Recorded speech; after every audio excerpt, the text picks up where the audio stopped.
Je tiens dans mes mains un précieux sésame. Il s'agit d'une médaille de bronze olympique remportée par un athlète français en 1924. C'est l'une des pièces de collection que tu possèdes parmi les 4000 objets que tu as accumulés en plus de 30 ans. C'est tout à fait ça. Et je présente aussi ici quelques objets emblématiques issus des Jeux de Paris 1924, notamment des médailles et des badges.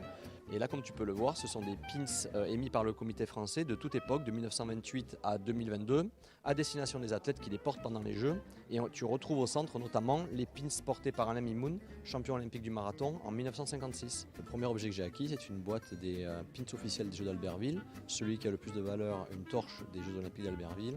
Et celui que j'aimerais vraiment beaucoup acquérir, c'est la torche des Jeux de Paris 2024. Nous sommes en fait ici à la Maison des collectionneurs olympiques dans le 19e arrondissement parisien où pas moins de 24 collectionneurs exposent ici leurs trésors.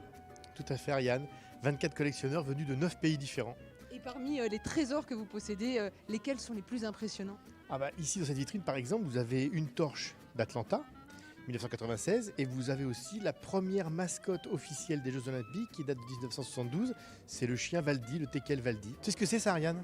Des gants de boxe? Oui, mais particularité, ils ont été portés par Mohamed Ali aux Jeux de Rome en 1960. Mais en fait, ici, tu présentes toutes sortes d'objets.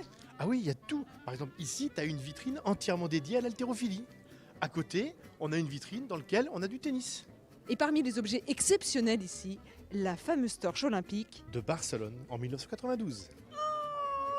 C'est trop lourd, mais en même temps, à une main, c'est normal. Non mais Ariane, ça fait 100 kilos. Ah oui. C'est un haltère qui a participé aux Jeux de 1924 à Paris. Mais pourquoi y a-t-il une sculpture ici? Eh bien figure-toi qu'entre 1912 et 1948, il y avait des concours d'art aux Jeux Olympiques. Et celle-là, elle a participé au concours de sculpture aux Jeux de Paris en 1924. Et elle a remporté le concours? Non, elle a fini 39e. C'est nul, je veux la première. C'est pourri. Et cerise sur le gâteau, ici, tous les fans des JO peuvent venir échanger leurs trésors. Et on a du choix là.